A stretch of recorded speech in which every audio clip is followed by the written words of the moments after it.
everyone and welcome back. My name is Maddie Miss and this is Ignore the Why.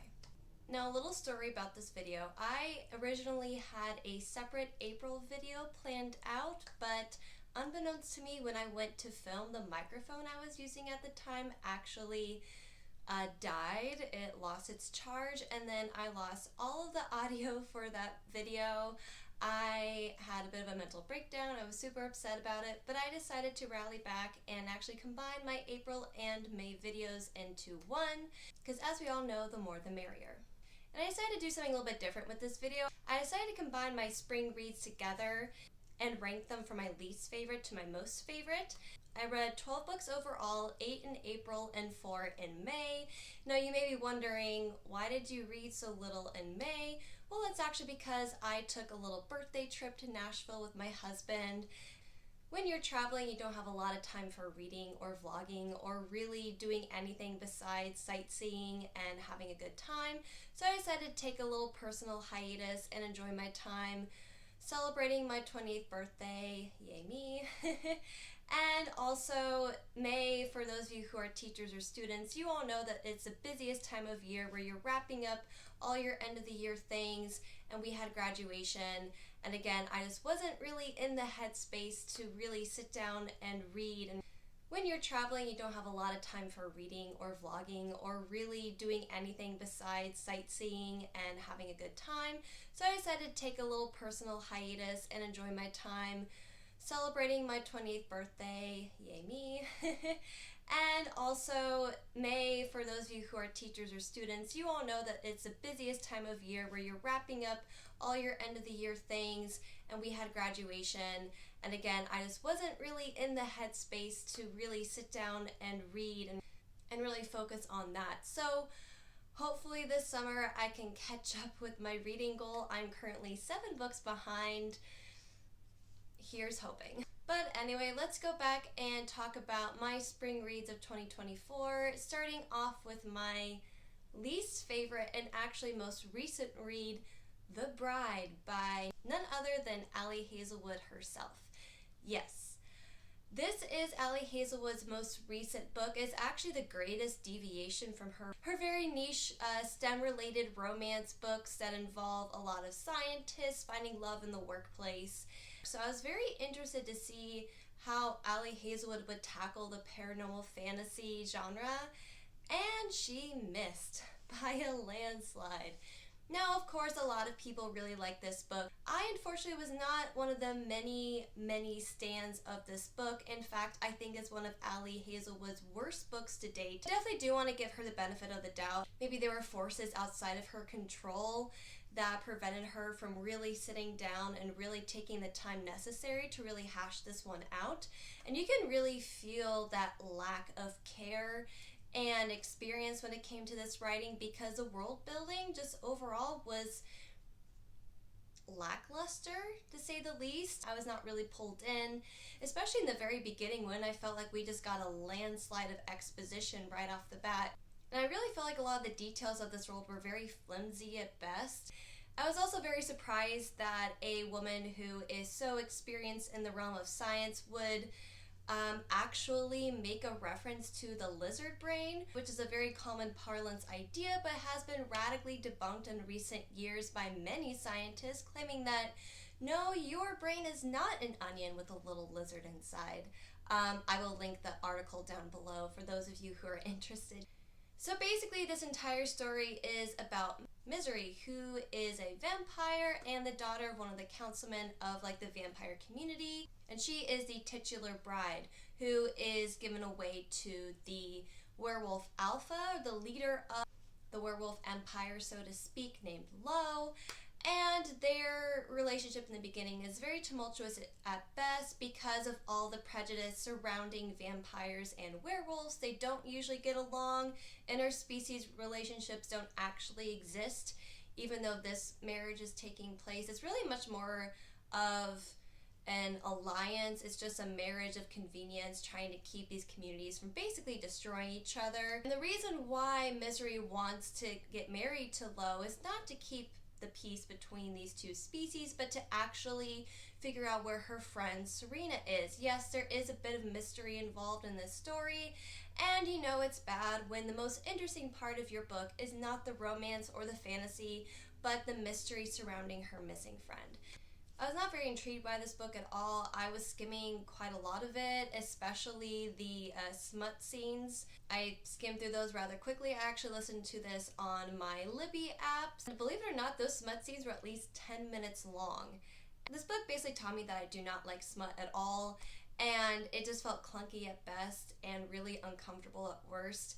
And I especially did not like the third act conflict that was just thrown in there for conflict's sake. And of course, Ali Hazelwood just had to throw in there that the love interest, the male love interest, is so big. He towers over our very clumsy, fragile, tiny little female main character. And I was just over it. Third Ali Hazelwood book, and suffice to say, I am not a fan. I would love to try to revisit one of her STEM books because even though they weren't my favorite books of all time, I still felt like I learned something scientific, and then I immediately forgot it. I personally think that's where she thrives, and you know, if it's not broke, don't fix it. Next up on our list, we have another paranormal romantasy book, Eclipse by Stephanie Meyer. I was super happy in the past couple months I was finally able to finish the Twilight series. I understand a lot of why people are so hyped about these books. They're very entertaining. The world building is interesting in certain aspects, and I really enjoyed a lot of the characters. Rosalie's backstory was one of the most badass things I ever heard of. I sincerely wish that Stephanie Meyer would write a prequel of Rosalie. I think that story would probably be the most interesting of all. But I don't think Stephanie Meyer is really motivated by writing interesting stories. I feel like a lot of the Twilight books themselves are really bogged down by a lot of these really boring stories, like a love triangle between a human, a vampire, and a werewolf. No offense, I really don't care. I'd rather read a book about Rosalie going on a revenge murder spree against the men who attacked her all those years ago. I would live for that book, and instead we got this one, which is just focusing on the worst characters in the Twilight series, Edward, Bella, and Jacob. Oh my gosh, I hated Jacob with a passion in these books. This guy sucks so hard. He forces himself on Bella multiple times. He basically cries and whines whenever she doesn't choose him, threatens to unalive himself if she does not kiss and or choose him, and then afterwards he smugly shows up to her graduation party after he assaults her, even though it's very clear that he is not wanted at all. Jacob, you're the reason why women choose the bear. Honestly, the worst. And then to top it all off, he tries to excuse away the very problematic lore of imprinting, basically at one point admitting that it is grooming, because even though one of his werewolf buddies is basically imprinted on this child, he says, oh no, like, it's not a romantic thing. I mean, obviously when she grows up to be a consenting adult, she can choose to be romantic with him if she wants to, but no, that's not a thing right now, for the time being. Like, okay, dude, whatever helps you sleep at night. Like, basically admitting that this is a whole grooming thing. So I don't know how any fans can possibly explain this whole point away. Like, no, this is grooming, this is gross, this is like pedophilia, this is not okay. The only interesting parts of this story was at the very end when Victoria, the real antagonist of this story, besides Jacob, shows up, and then finally we have the fighting scenes. But unfortunately we don't really, because of course it's through Bella's perspective, and Bella is not involved in the fight at all. Instead, we just hear about the battles. Also, are we not going to talk about the fact that Jasper was a Confederate soldier on the wrong side of history? Like, we're just gonna brush past that? Fine.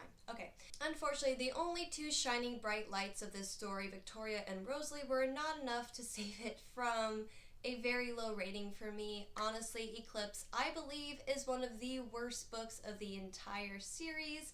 It's the one that made my blood boil the most. Eclipse. 1 out of 5 stars. honestly, I would give this a -1 star. Hi, this is Editing Maddie, just coming in quick to give some extra notes on Eclipse that I forgot to mention in the original video. So one major reason why it took me so long to finish Eclipse, I originally DNF'd it in January, only to pick it up again in April, was because I was so upset at Edward for a plethora of reasons. Number one, he exists. Number two, just the way that Bella's inner monologue had drastically changed ever since they got back together in New Moon. So New Moon, they were basically apart for the entire story, right? In Twilight, they only really knew each other for like a couple weeks before all the craziness happened. And then in Eclipse, they're finally back together, but Bella's inner monologue has completely changed. Like, she references her senses as like weak human traits.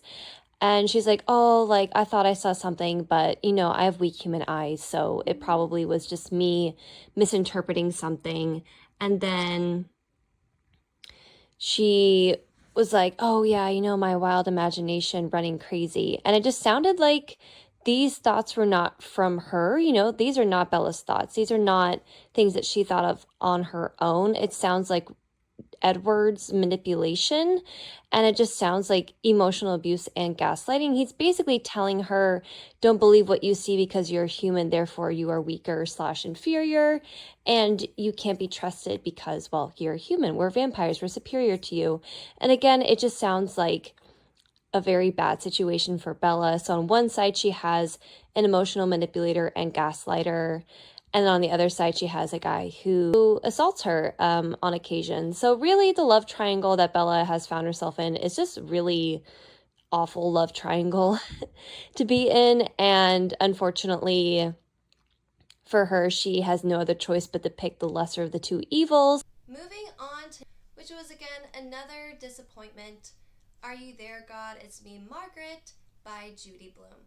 I was really frustrated with this read, probably because I went into it with the wrong perspective. I honestly thought that this book was going to be very different than what I read. Within the first 2 chapters, I was instantly shocked with the content of this book because in the very beginning, you're basically thrown into the deep end here. The titular character, Margaret, she meets her next door neighbor, Nancy Wheeler, not to be confused with the Stranger Things Nancy Wheeler, completely different girl. And Nancy Wheeler invites Margaret over to her house. But then once she gets there, her brother and his best friend just start like harassing these girls in a way where I'm just like, I'm sorry, are you aware that this is your sister? Why are you so interested in all these like gross things about her? It was just very alarming to say the least. And then the girls started talking about the porno magazines that their dads had. I'm like, how do you know that they have these magazines?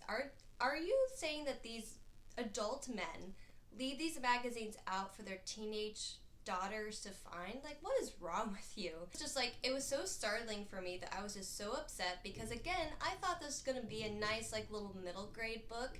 And instead I got something that I did not really expect. Not that I'm saying that this book is bad because of the difficult topics it was talking about. It's just I wasn't mentally prepared for what I was about to read. I did like the themes overall what the book was talking about when it comes to like self-identity and religion.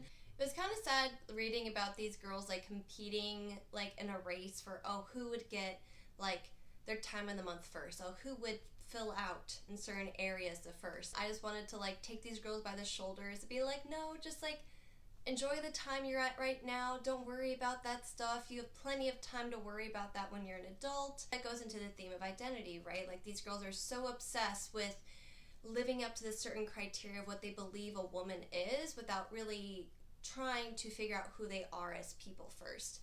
And I also like the juxtaposition of religion with that as well, because Margaret in her mind like has kind of these like little monologues or like diary entries with God where she like prays and talks to him and asks him for certain things, and then is very disappointed when he doesn't deliver on those requests, which a lot of us can relate to, I'm sure.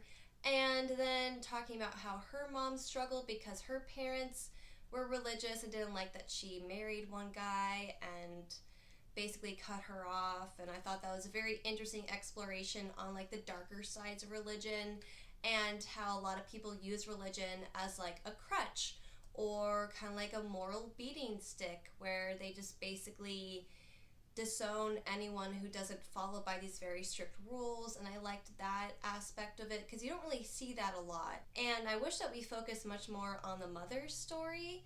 So I thought that part was very interesting, which was one of the reasons why I still gave it 2 out of 5 stars, because I still felt like it dealt with very interesting adult themes. But overall, it was still very disappointing because, again, I went into it the wrong idea and didn't feel like it had really a conclusion at all, which I guess kind of goes into the theme of like, well, we're always trying to discover things about ourselves. Like, life never really has a true ending until the ending. Anyway, I just felt like the book asked a lot of questions that weren't really answered by the author by the end of the book, and I kind of wish that we got those lessons, but maybe that was too after school special of Judy Blume at that time. But yeah, overall, I would, if you're interested in this book, I definitely recommend going in with content warnings such as pornography, eating disorders, sexual harassment, discussions of grooming or relationships between a teacher and a student, and religious abuse and religious trauma, just to name a few. Next up on our list, we have Throne of Glass by Sarah J. Maas. Now, this was my second entry into the Sarah J. Maas empire, and I have to say, even though this one was not as rage-inducing or disturbing as A Court of Thorns and Roses, it definitely was not my cup of tea. When you think of Throne of Glass, kind of think of Gideon the Ninth, where you have a very Mary Sue, badass assassin character who is asked to compete in a tournament, and then there ends up being a little murder mystery on the side. And this book, while enjoyable in certain places, made me realize how much Gideon the Ninth was actually superior. Overall, this book was just kind of disappointing. One of the many reasons why this book kind of fell below expectations for me was just the main character. I just could not get behind her. I just felt like she was given way more of a reputation that she was really earned. Like, she was supposed to be this world-renowned, incredible assassin. Everyone was trembling in their boots at her name. She was thrown into prison quite easily, betrayed by one of her friends, and we never really get the full story on that either. And then once she gets out and competes in this tournament, she makes a lot of very crucial mistakes. And we're told, oh, she's super intelligent, she's this incredible assassin. But again, we're told all these things but not really shown. Like, yes, she's very good with the sword, she's very skilled in combat, but when it comes to the more mental side of the mission or the murder mystery, she's very lacking. Like, it's very surprising how she was not caught or thrown in prison way earlier. Like, this girl missed so many obvious signs of who the real killer is. Like, I knew almost immediately who the bad guy was because he was acting very suspicious, and he was acting in a way where it's just like, see, this is obviously the guy. Like, there's all these warning signs. Like, okay, when you use demon, you have all these magical signs around you or runes, and then when you end up killing someone, you can take in their power or their abilities. And this guy was getting like super agile, super strong, super quickly, and no one was just like, wait a minute, have you been juicing? Like, at no point where they were just like, hey, this is weird, we should keep an eye on that guy, he's a jerk and he's acting super suspicious, like maybe he's, nope, like we missed all these red flags. And we're just not going to investigate, even though this guy is like a red flag parade. He is giving off so many signals that he is a bad guy, but no, we're just going to investigate other people instead. Like, I'm sorry, what? And you expect me to believe that this super hardened, badass assassin likes chocolate and puppies? Like, what? And there's this very superfluous, like, romance between her and the prince. I'm like, I don't care. I don't care anymore. Like, this does nothing for me. This is another book talk recommendation, and I've slowly realized over the past few months that I really need to stop listening to book talk because they're just not my books. There's nothing against book talk as a community, nothing against the book community as a whole. It's just Some people have their personal preferences and others don't. And I like getting my own opinion about these books, and now that I've read them, these super popular books, I know that they're actually garbage. No, seriously, if you like these books, I don't mean to like insult you. Enjoy whatever you want. Doesn't matter. I'm just some random stranger on the internet. It's my opinion. Don't come for me. I just want to have a discussion about these books, open up a conversation. So if you'd like to tell me why you like these books that I seem to hate so much, comment about why you enjoy these books or any book talk books that you found to be incredibly disappointing. Also, don't forget to hit that subscribe button. Alright, moving on. Another book talk recommendation that I almost forgot that I read was A Study in Drowning by Ava Reid. Now, this is my first Ava Reid book. I had Juniper and Thorn for like 2 years now. I haven't read it yet, and after reading this book, I'm a little reticent to do so. A Study in Drowning, for those of you who don't know, it's basically very similar to Mexican Gothic or Rebecca, which I would highly recommend reading those books instead, but that's neither here nor there. Anyway, so it's very much like these books because all three of these books have to do with a female main character who goes to a very either rundown, dilapidated, haunted, just overall like creepy mansion. And they uncover secrets there. So it's either haunted by the past owners, by the family who have moved on to the afterlife, so to speak. So all of these books kind of fall into that same category where now the main character is tasked with discovering the mystery, opening up the past, and sifting through all these clues to discover the true secret behind this haunted place. And Mexican Gothic, right, you had like the creepy family and the mushrooms. With Rebecca, you had the ghost of the ex-wife haunting her, and she's constantly living in her shadow and she wants to get out of it. And then Study in Drowning, where our protagonist is tasked with redesigning her favorite author's old house to basically capture and hold on to his legacy, but really there's a dark secret lurking under the surface.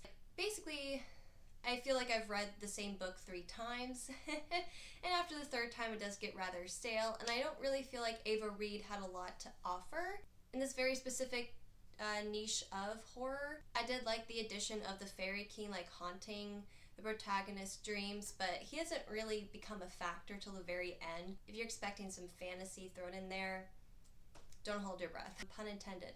And whereas I did like a lot of the metaphors and themes surrounding water or the idea of drowning, I feel like it was just too little too late. It didn't really add a lot to the lack of plot that we had and the lack of character study. I just feel like, again, this book was very forgettable, which is upsetting because I've heard so many good things about Ava Reid, and I've been wanting to read her books for a while, and this one was just a bit of a crash and burn for me. Next on our list, we have Finale by Stephanie Garber, the final installment of the Vows series, and I have to say this was the worst of the trilogy. Now, for those of you who are unfamiliar with Caraval, it's basically this Alice in Wonderland inspired story about these sisters who go to this Legends Island to play this game of Caraval, in which they have to basically discover secrets. In the first book, Scarlet had to find her sister who disappeared during Caraval. And the second book was a second game of Caraval in which Donatella had to figure out who Legend really was. Then the third book was just an amalgam of plots and twists and character development, and it was just so bloated because it's basically combining Scarlet and Donatella's point of views and stories and conflicts into one, and it just felt like it was too much. Like, I feel like Stephanie Garber should have stuck to one story, and you understand why she had to get there, because if you read her other series, Once Upon a Broken Heart, it's basically the prequel to that. So Caraval is setting up the scene for Once Upon a Broken Heart, A Ballad Never After, and A Curse of True Love. Like that trilogy, this one came before it. And basically, I knew what Stephanie Garber was trying to do because essentially she was trying to set up the next few books. So I kind of spoiled myself a little bit. Like, I knew where Scarlet and Donatella were going to be, so I wasn't really too concerned for them because I already knew what was going to happen to them. So I definitely recommend, if you're interested in reading Stephanie Garber's books, definitely start with Caraval and then go to Once Upon a Broken Heart. But I will say the one thing about Caraval is that it's very convoluted and kind of messy in certain places, like you're not sure what's real and what's not.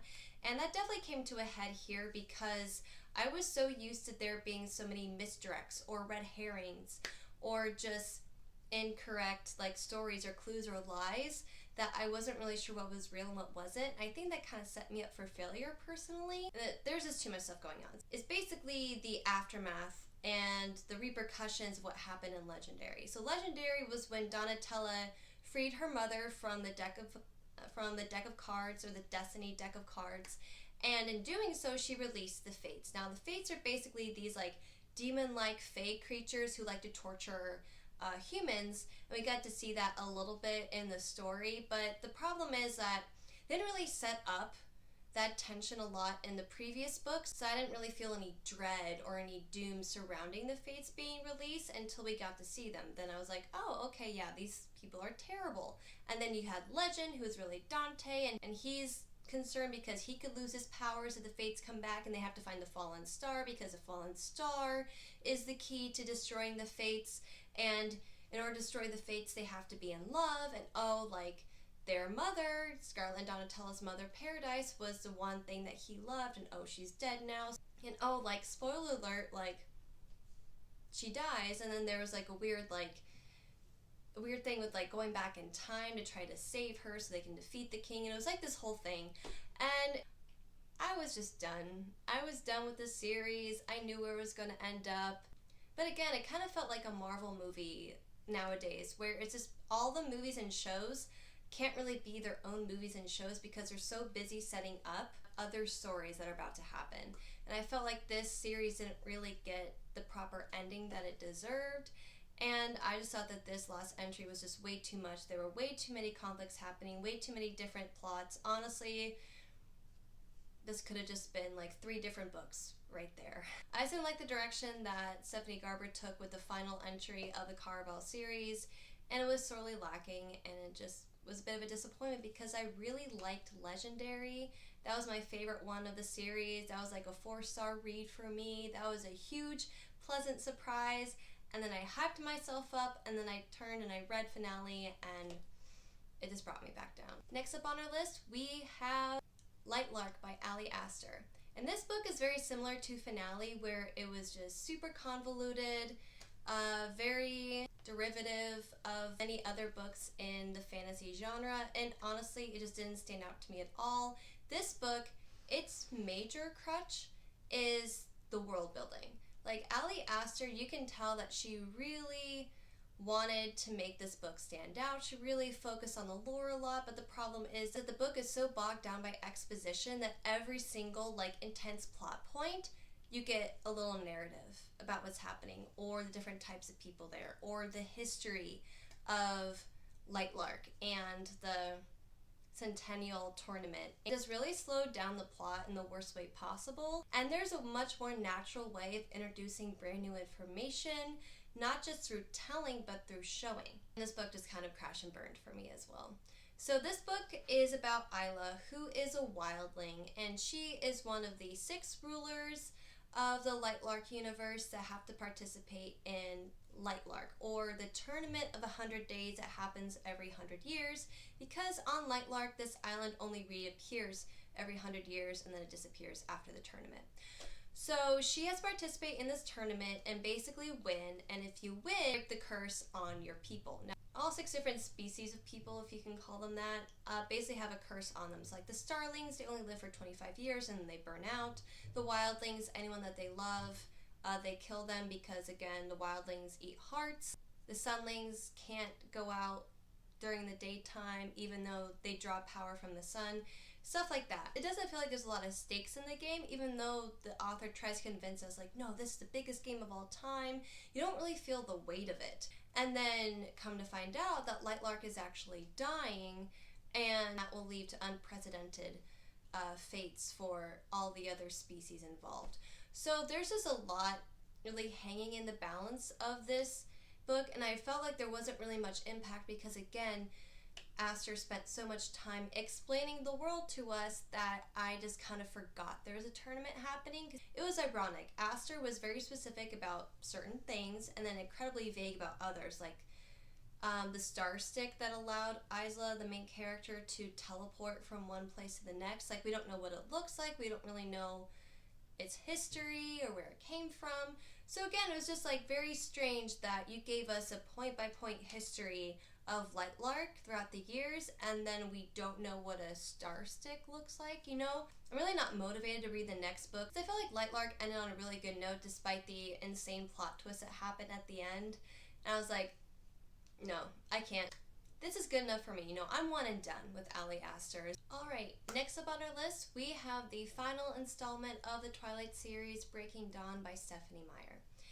Now, Breaking Dawn was actually my favorite of the Twilight series, mostly because it had a lot of more interesting elements to it, like the idea of Renesmee and having a human vampire hybrid baby, the presence of other vampires outside of the Cullens and the Volturis. There are a lot of more interesting elements in this story overall, and mostly I liked it because it meant that the series was finally over. No, it's done. I finally read the most hyped up young adult romantic series of all time.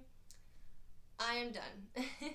So Breaking Dawn is the final book of the series, wraps up Bella and Edward's story quite nicely.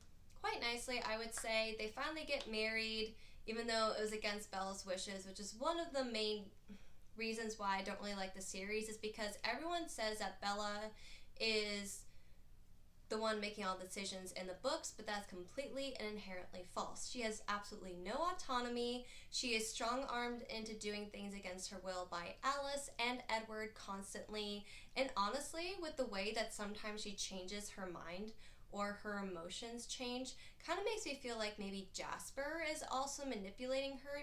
Because it's mentioned when Bella is testing out her newfound shielding abilities when she becomes a new vampire, that Jasper's abilities still affect her because, like, oh, emotions versus thoughts are different, which is bullshit, but whatever.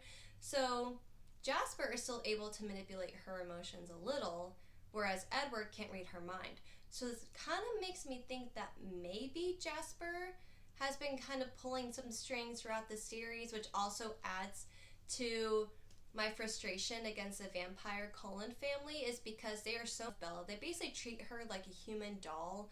Like, Alice likes to dress her up for the prom, make a graduation party, which Bella didn't want, create this whole wedding that Bella, again, did not want. Turned her into waiting to become a vampire, waiting to have sex until they were married, getting married in the first place, going to certain colleges. Like, there were so many things that Bella had absolutely no autonomy over, and it was just really frustrating to watch because it definitely felt like Stephanie Meyer was unintentionally making a whole allegory about abuse in relationships. The main abusers were the werewolves and the vampires that Jacob imprints on baby Renesmee, and basically throughout the rest of the book is essentially kind of like grooming her in a way, and everyone just has to deal with it because that's just the way the werewolves are. A lot of the thematic details of it are very alarming, and definitely would not recommend.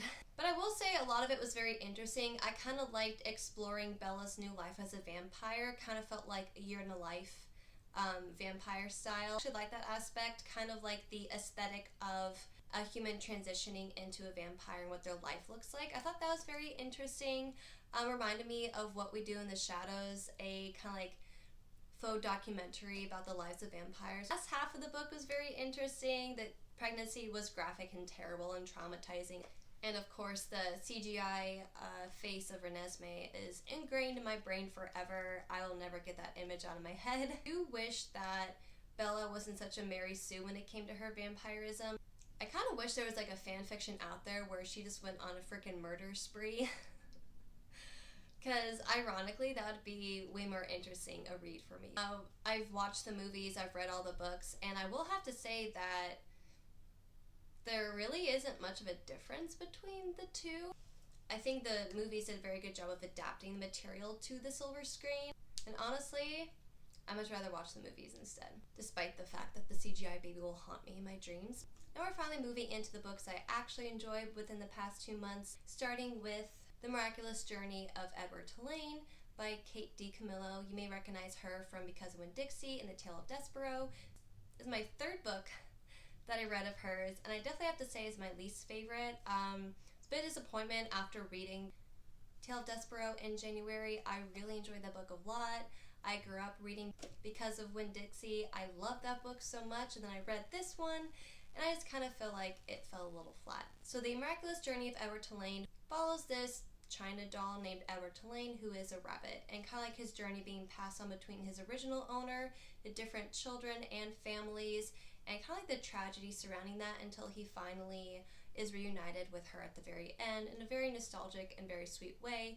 But overall, it was just a very sad read, and it was just a very stark contrast to Despereaux and Winn-Dixie. I feel like with Winn-Dixie and Despereaux, there were a lot of themes that were very relatable to children and adults, and I feel like there were a lot of lessons to be learned in both books, whereas in this one, I'm like, I don't really feel like I learned anything. I just kind of like walked away depressed. I guess like the lesson you can learn is like, no matter what you lose, eventually it'll come back and find you again. But again, it just wasn't really, it was way too implicit. And I feel like her other books do such a better job of not only entertaining the readers, but also filling them with like the joy of being a human or a mouse or a dog and just like the human experience. I feel like she just really delved into that with so much more finesse in those books than this one. But overall, I'm still a fan of DiCamillo's work, and I would definitely recommend any of her books. If you do read this one, please be prepared. It is a tearjerker. Alright, moving on to Ruthless Vows by Rebecca Ross. It is the final book of the duology Divine Rivals.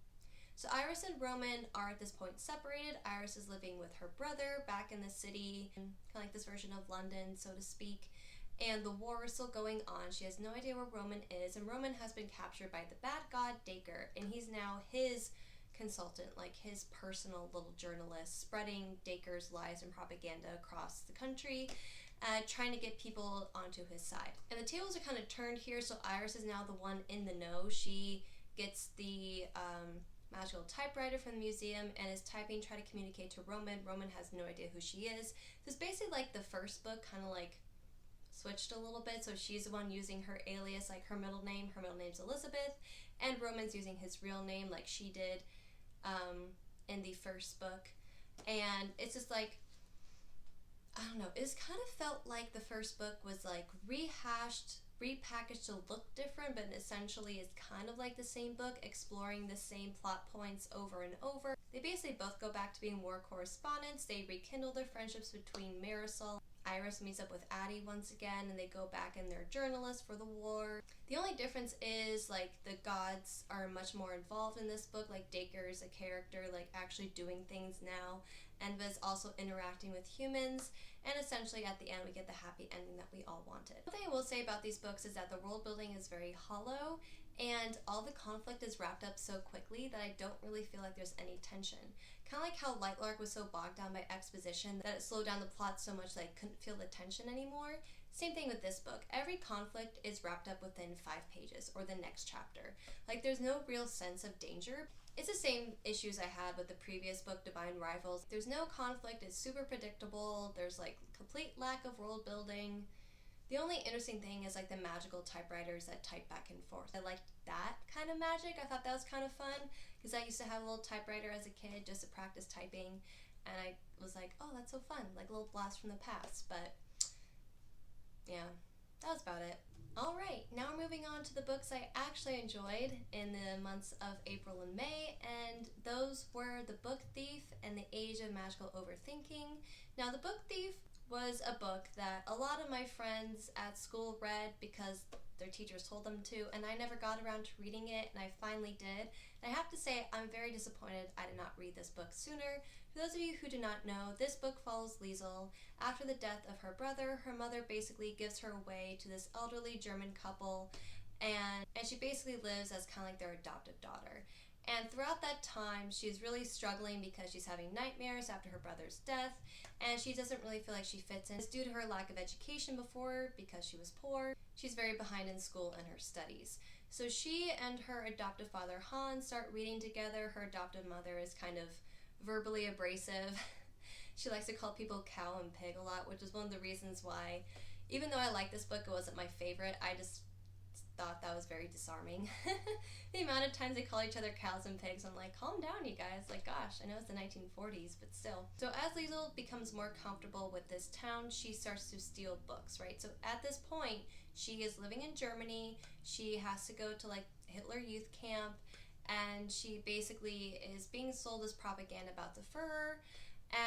But despite that, she still feels drawn to books or things that she shouldn't like, and she starts to steal books. Throughout this time, she's like really struggling with like rules, like following the Nazis, following what she's told is right versus doing what she actually knows is right. And then that's when her family takes in Max, a Jewish man who's trying to find safety. I really liked this book a lot because it's narrated by Death, which I thought was very original. You don't really see a lot of books where Death is a narrator, and I thought that his perspective was very interesting. I liked how he described like picking up people's souls and carrying them off. I thought that was very beautiful imagery. I loved Rudy, her best friend. I love the reference to Jesse Owens. I liked Liesl's relationship with the mayor's wife and how she let her go into the library and read. I thought that was very sweet. The ending was super sad.